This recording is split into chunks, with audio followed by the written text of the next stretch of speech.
చింతలపూడి అనే గ్రామంలో శాంతమ్మ శంకరయ్య అనే దంపతులుంటారు. వాళ్ళకి పెద్ద కొడుకు మహేష్, కోడలు కాంచన, చిన్న కొడుకు కార్తీక్ మరియు కూతురు సంధ్య ఉన్నారు. అది చాలా పల్లెటూరు. వీళ్ళది మధ్యతరగతి కుటుంబం. ఆ ఇల్లు కూడా మట్టి గోడలతో ఉండేది. ఆస్తిపాస్తులంటూ ఏం లేకపోయినా ప్రేమ ఆప్యాయతలకు ఏ లోటు లేకుండా అందరూ ఉమ్మడి కుటుంబంలాగా కలిసిమెలిసి ఉంటారు. ఆ ఇల్లు అంత సంతోషంగా ఉండడానికి కారణం కాంచన.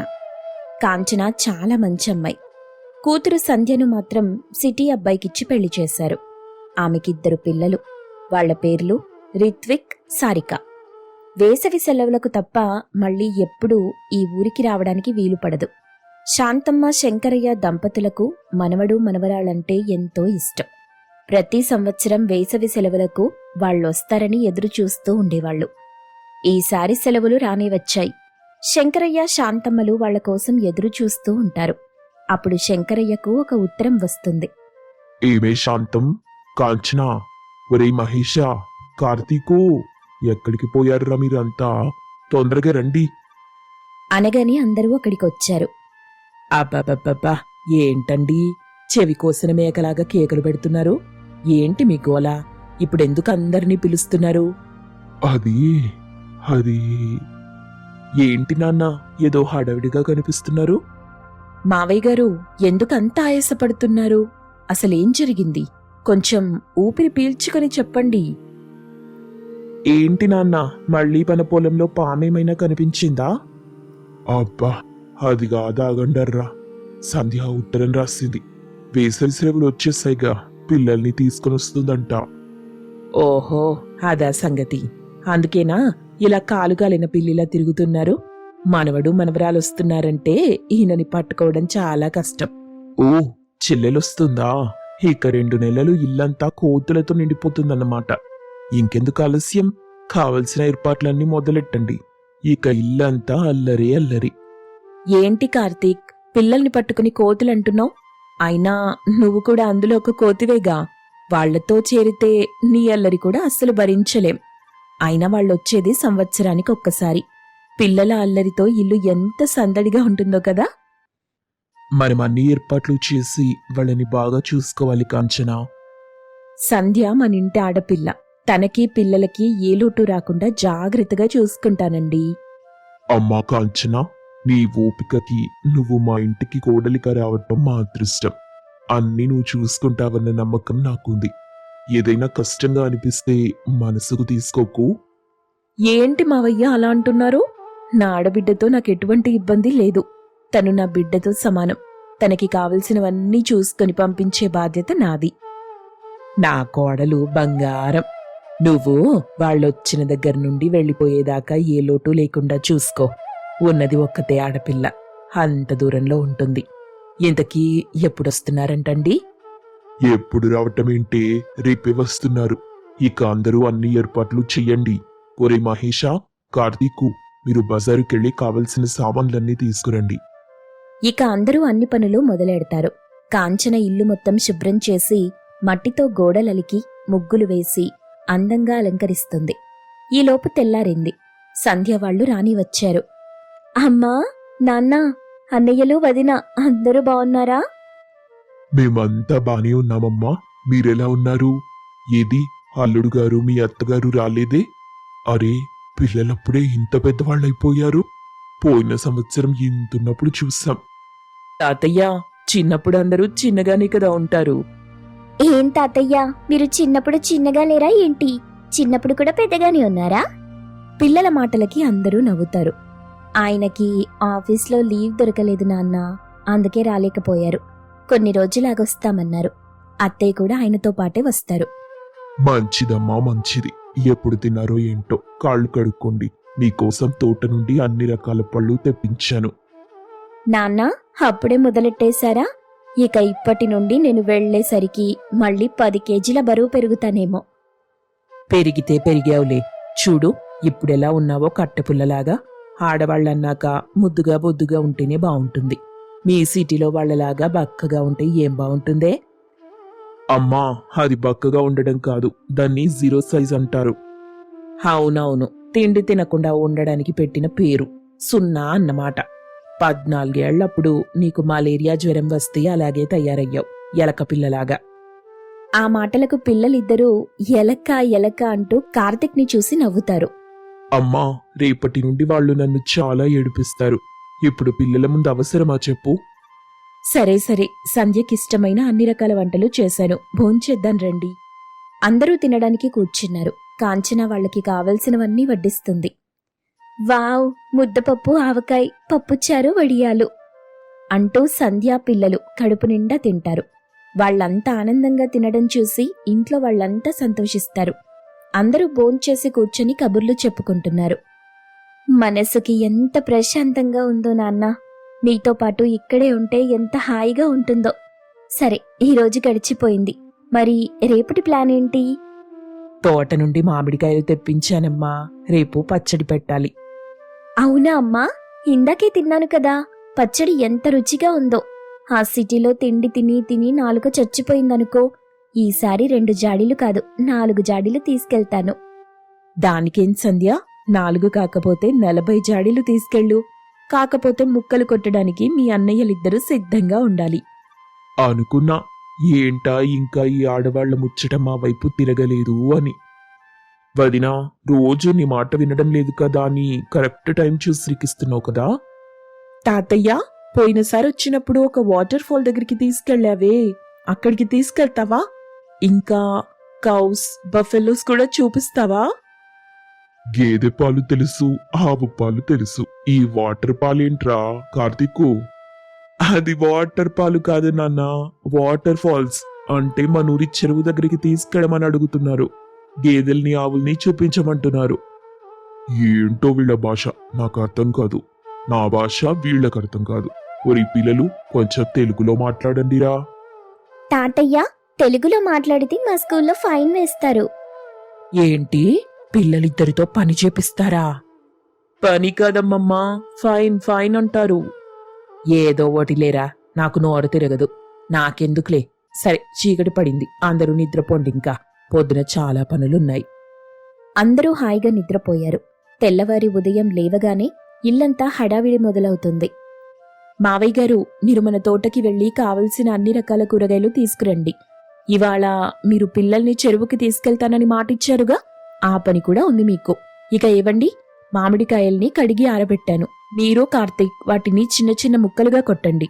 ఇక నేనేమో పిల్లలకి టిఫిన్ రెడీ చేస్తాను. వదినా, ఏంటి హడావిడి? ఏం లేదమ్మా, మేమంటే రోజు సద్దన్నం తింటాం. మీకు పిల్లలకి టిఫిన్లు అలవాటుంటాయిగా, పూరీలు, చపాతీలు అని ఏదో 2-3 రకాల సిటీ టిఫిన్లు తయారు చేస్తుంది. వాటి కోసమే హడావిడి. అయ్యో వదినా, ఆ తిండి తినలేక ఇక్కడికొస్తే అదే వండి పెడతామంటారేంటి? మళ్ళీ చెప్తున్నా, ఇక్కడి నుండి వెళ్లే వరకు నాకు పిల్లలకి కేవలం విలేజ్ భోజనం మాత్రమే కావాలి. ఆ మాటలకి కాంచన సరేనంది. రాగి సంగటి, నాటుకోడి కూర, నేతి దుబ్బరొట్టెలు, మినప సున్నుండలు చేసి పెట్టింది. అమ్మా, భోజనం చాలా బాగుంది, నాకు బాగా నచ్చింది. మన దగ్గర దొరికే బర్గర్, పిజ్జా కన్నా మనం తినే టిఫిన్ కంటే కూడా ఇవి చాలా బాగున్నాయి. నాకు కూడా చాలా బాగా నచ్చింది. యమ్మీ యమ్మీ. ఇక నుండి నాకు మ్యాగీ వద్దు. అని వచ్చి రాని మాటలతో అన్నారు. ఆ మాటలకు అందరూ నవ్వుతారు. ఇక మధ్యాహ్నానికి మామిడికాయ పచ్చడి తయారు చేస్తూ, వదినా, ఈసారి మామిడికాయ పచ్చడి నేను పెడతాను, ఎలా చేయాలో చెప్పండి చాలు. నీకెందుకమ్మా శ్రమ? కాంచన, మీ అమ్మ ఇద్దరూ కలిసి పెడతారులే, నువ్వు విశ్రాంతి తీసుకో. శ్రమేముంది నాన్న, అందరం కలిసి పచ్చడి పెడితే ఆ రుచి ఇంకా బాగా వస్తుంది కదా. అది నిజమే, దానికి కూడా ఎలా పెట్టాలో తెలుస్తుందిగా. నేను చెప్పినట్టు చేయి సంధ్య అని కాంచన చెప్తుంటే సంధ్య అలాగే చేస్తుంది. అందరూ కలిసి మాట్లాడుకుంటూ సరదాగా అన్ని పనులు చేసుకుంటారు. ఇక సాయంత్రం అవగానే శంకరయ్యతో పిల్లలు ఇలా అంటారు. తాతయ్య, రాత్రి చందమామని చూపిస్తూ చాలా కథలు చెప్పావు కదా, ఈరోజు కూడా అలాగే చెప్పవా? నేను కూడా తాతయ్య దగ్గరే పడుకుంటాను. తాతయ్య బోలెడు కథలు చెప్తున్నాడు, అవి చాలా బాగున్నాయి. అవును తాతయ్య, నీకు ఇన్ని కథలు ఎలా తెలుసు? నాకు చిన్నప్పుడు మా తాతయ్య నానమ్మ చెప్పారా, అవే ఇప్పుడు మీకు చెప్తున్నా. మాకీ ఊరు బాగా నచ్చింది తాతయ్య, మేమిక్కడే ఉండిపోతాం. ఈ ఇల్లు, చెరువు, తోటలు అన్నీ అందంగా ఉన్నాయి. మామయ్య వాళ్ళు మమ్మల్ని బాగా చూసుకుంటారు. నువ్వు అమ్మమ్మ మంచి మంచి కథలు చెప్తారు. ఇక కాంచన అత్త రకరకాల వంటలు చేసి పెడుతుంది. అక్కడేమో ఇవేవీ ఉండవు. మేము మిమ్మల్ని చాలా మిస్ అవుతాం. వాళ్ళ అమాయకపు మాటలకి అందరి కళ్ళలో నీళ్లు తిరిగాయి. వాళ్ళకేం చెప్పాలో అర్థం కాక ఎవరి నోటా మాట రాలేదు. అప్పుడు కాంచన, చూడండి పిల్లలు, ఇప్పుడు మీకొక మాట చెప్తానంట, అది మీరు వింటారంట. అదేంటంటే, మీరు బాగా చదువుకొని బాగా గొప్పవాళ్ళవ్వాలంటే మీకు కావలసిన చదువులు ఇక్కడ దొరకవు నాన్నా. మా కాలం వాళ్ళకి చదువు లేకపోయినా గడిచిపోయింది. కానీ మీరు భవిష్యత్తు తరానికి బాటగా ఉండాల్సిన వాళ్ళు. కాబట్టి మీరు అక్కడుండడమే కరెక్ట్. మీరు బాగా సంపాదించి మా అందరినీ చూసుకోవాలి కదా మరి. అప్పుడే మీరు మంచి పిల్లలవుతారు. కాబట్టి ఇప్పటి నుండి వేసవి సెలవులకే కాకుండా ప్రతి పండక్కి కూడా ఇక్కడికి తీసుకురమ్మని అమ్మకి నాన్నకి చెప్తాను. అప్పుడు మీరు ప్రతిసారి వచ్చి బాగా ఎంజాయ్ చేయొచ్చు అని చెప్పగానే పిల్లలిద్దరూ, సరే అత్తా, నువ్వు చెప్పినట్టే వింటాం. ఇంకా మాకు చాలా హాలిడేస్ ఉన్నాయి, ఫుల్గా ఎంజాయ్ చేస్తాం. అలా అన్ని రోజులు పిల్లలు అల్లరి చేస్తూ ఇల్లంతా సందడిగా మారుతుంది. వేసవి సెలవుల్ని బాగా ఎంజాయ్ చేస్తూ ఆనందంగా గడిపేస్తారు. వాళ్ళని చూసి వీళ్లు కూడా సంతోషిస్తారు. ఈ కథలోని నీతేంటంటే, కలిసి ఉంటే కలదు సుఖం. ఉమ్మడి కుటుంబంలో ప్రేమానురాగాలు ఎప్పుడూ స్వచ్ఛంగా ఉంటాయి. కాంతమ్మ నిద్రలేచి చూసేసరికి ఇంట్లో ఎవ్వరూ లేరు. కానీ వంటింట్లో మాత్రం ఏదో చప్పుడు వినిపించింది. నిద్రలేచి వంటగదిలోకెళ్లిన కాంతమ్మ కోడలు కాంచన ఏడుస్తుండటం గమనించింది. మనసాగలేక, అమ్మా కాంచనా, ఎందుకమ్మా ఏడుస్తున్నావు? ఏవైంది? అలా ఒంటరిగా బాధపడుతుంటే నేను చూడలేకపోతున్నాను. ఏవైందమ్మా? అత్తయ్య, ఆయన ఇంటికి సరిగా రావటం లేదు. మీకు తెలుసు కదా, ఆయన ఇంటికొచ్చి 2 రోజులవుతుంది. వాడెప్పుడూ అంతేనమ్మా. దానికే అలా బాధపడితే ఎలా నువ్వు? నేనిప్పుడే మీ మావయ్యని పంపించి వాడెక్కడున్నా తీసుకురమ్మంటానుండు. అలా కాంతమ్మ కాంచన మాట్లాడుకుంటుండగా అక్కడికి చిరాకు పడుతూ రంగయ్య వస్తాడు. మొహమంతా చెమటలు పట్టేసి చిరాకు పడుతున్నాడు. హబ్బబ్బబ్బబ్బా, ఎంత ఉదయాన్నే ఈ చెమటలు చూడు. నా వల్ల కావట్లేదే కాంత. 2 బకెట్ల నీళ్లు నా నెత్తి మీద గుమ్మరించుకోవాలి, లేదంటే ఊపిరాడదు నాకు. అయినా మీరేంటి ఏదో సంతప సభలా అలా ఉన్నారు? నీ కొడుకు గురించే ఈ బాధంతా. వాడింటికొచ్చి 2 రోజులవుతుంది. ఎక్కడ తిరుగుతున్నాడో ఏంటో. 4 తగిలిచ్చి వాణ్ణింటికి తీసుకురండి. అమ్మా కాంచనా, వాడి కోసం బాధపడుతున్నావా?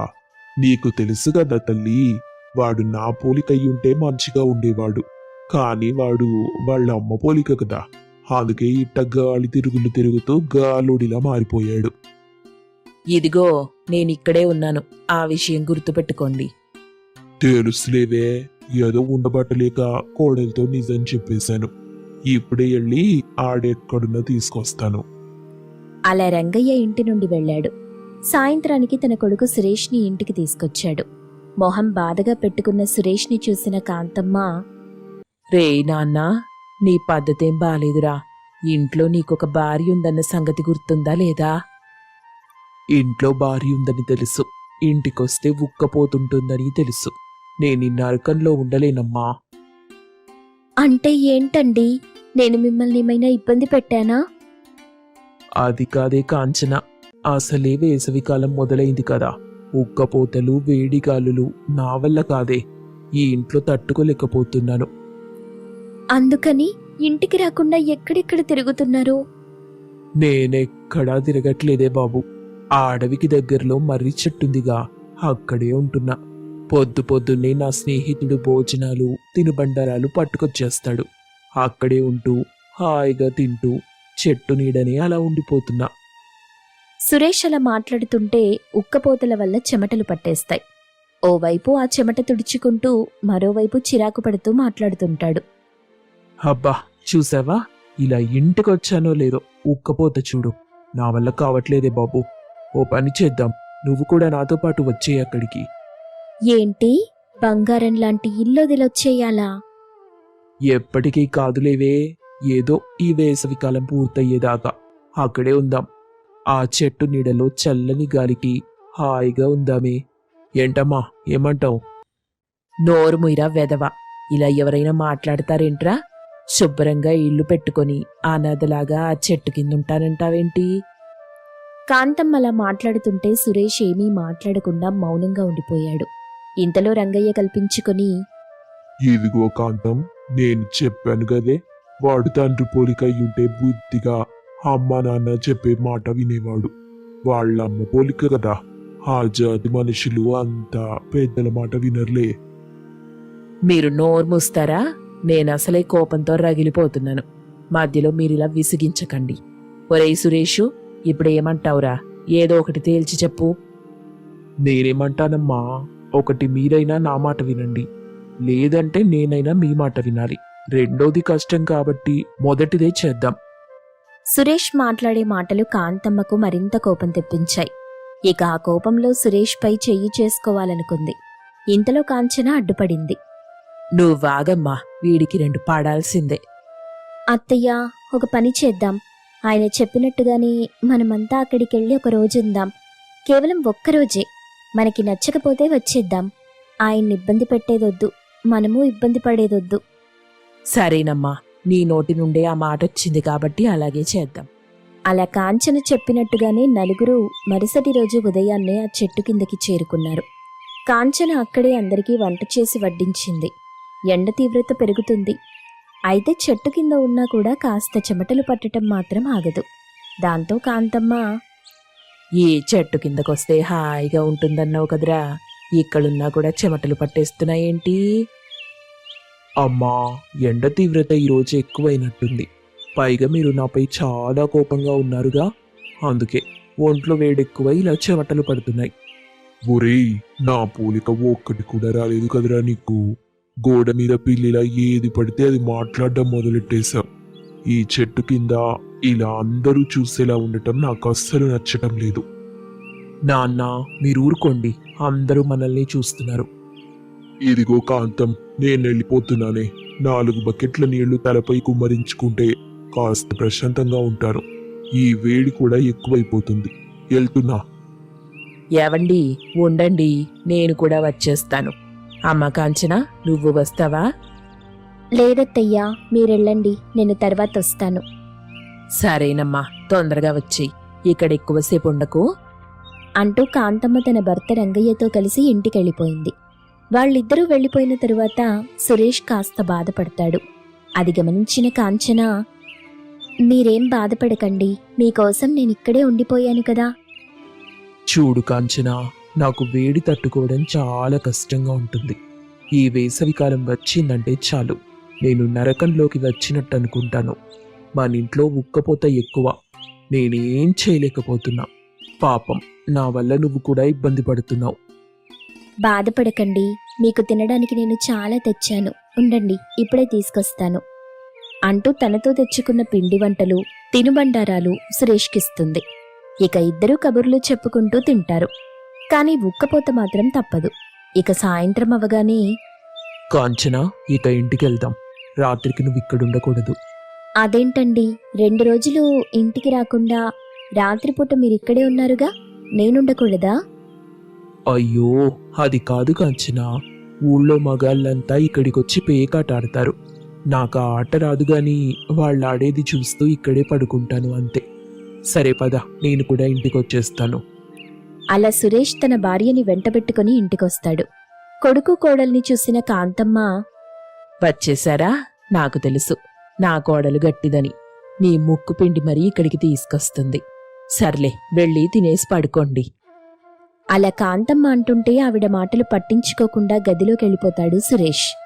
ఆ రాత్రి చాలాసేపు అటూ ఇటూ దొర్లుతూ నిద్రలోకి జారుకుంటాడు. ఇక 2-3 రోజులు అలాగే జరిగింది. 4వ రోజు మాత్రం ఉక్కపోత తట్టుకోలేక అర్ధరాత్రి లేచి కూర్చుంటాడు.